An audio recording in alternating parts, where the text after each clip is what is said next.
আসসালামু আলাইকুম বন্ধুরা, আশা করি তোমরা ভালো আছো। এই দেখো আমার ড্রাগন গাছের বীজ থেকে ছোট ছোট চারা করেছিলাম। এই দেখো বন্ধুরা, এই দেখো বন্ধুরা কেমন হয়েছে চারাগুলো বড়। আর এগুলো ডাল কেটে এইগুলো ডাল কেটে চারা করেছি আমার ছাদ বাগানে। এই দেখো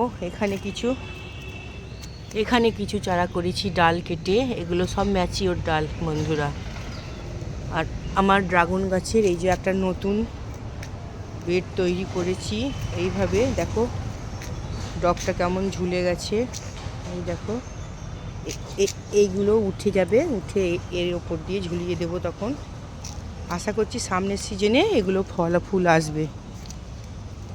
দেখো এইদিকে একটা ডাল ঝুলে গেছে। এই দেখো বন্ধুরা, এইটা হচ্ছে আমার প্রথমকার গাছ। এই দুটো আছে, একটা ফলের ক্যারেটে আছে, একটা বালতিতে আছে। এই বালতিটা প্রথম বসিয়েছিলাম, ছোট্ট এইটুকু ডাল বসিয়েছিলাম, এই চাপা পড়ে গেছে একটু, আরেকটুখানি এতটা ছোট একটু ডাল বসিয়েছিলাম। তো সেইটা বড় হয়েছে, হয়ে আজকে এইভাবে তারপর থেকে ডাল কেটে ওইখান থেকে ডাল কেটে আমি ফলের ক্যারেটে লাগিয়েছি। তো এই সিজনে মানে এই 25 সালের এপ্রিল মে করে ফুল আসতে শুরু করেছিল আমার গাছে। তো দিয়ে এই নভেম্বরের শেষ 29-30 তারিখ করে, নভেম্বরের 29-30 তারিখ করে আমি শেষ ফল হারভেস্ট করেছি। এটা হচ্ছে লাল, যে ফলের ভিতরটা লাল ড্রাগন বলে না, সেইটা।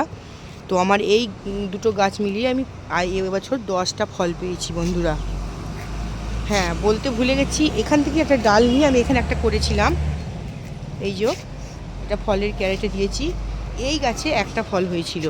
এই দেখো বন্ধুরা, এই দেখো এইখান থেকে আমি একটা ফল হারভেস্ট করেছি, দেখতে পাচ্ছ তোমরা।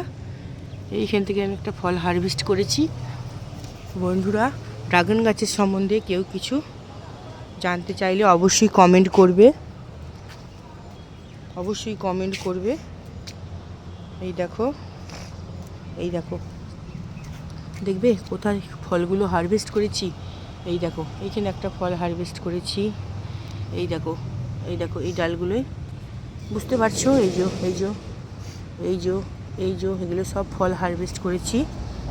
তো আবার সামনের বছর 26 এপ্রিল থেকে এই দেখো এইখানে একটা হারভেস্ট করেছি। এইটা শেষে হারভেস্ট করেছি নভেম্বরের 29 তারিখে। তো মোট 10টা ফল পেয়েছি। আশা করছি আমি সামনের বার আরও ফল পাবো, কারণ আমি গাছে আরও বাড়িয়েছি।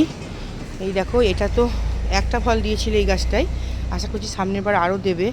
এই দেখো আমি আর একটা বেড তৈরি করেছি ফলের ক্যারেটে। এই দেখো বন্ধুরা ঝুলে গেছে ডাল। এই ডগগুলো 4 আঙুল করে কেটে দেবো। সামনের সিজনে আশা করছি এগুলো ফল দেবে, সামনের এপ্রিল মে করে। এই দেখো এখানে একটা বালতিতেও দিয়েছি আমি, আশা করছি এটাতেও সামনের সিজনে আমি ফল পাবো। এটা এখন বলতে পারছি না কতটা কি বাড়ে, দেখি এখানে একটা দিয়েছি হয়েছে বন্ধুরা। এই দেখো আমার ছাদ বাগানের গোলাপ গাছের গোলাপটা দেখো কত সুন্দর হয়েছে। এই হচ্ছে আমার ছাদ বাগানের নয়নতারা। আর বন্ধুরা, তোমরা ড্রাগন গাছ সম্বন্ধে কিছু জানতে চাইলে বা কেউ চারা নিতে চাইলে অবশ্যই আমাকে জানাবে, ঠিক আছে বন্ধুরা। টাটা, বাই বাই, খোদা হাফেজ, আমিন।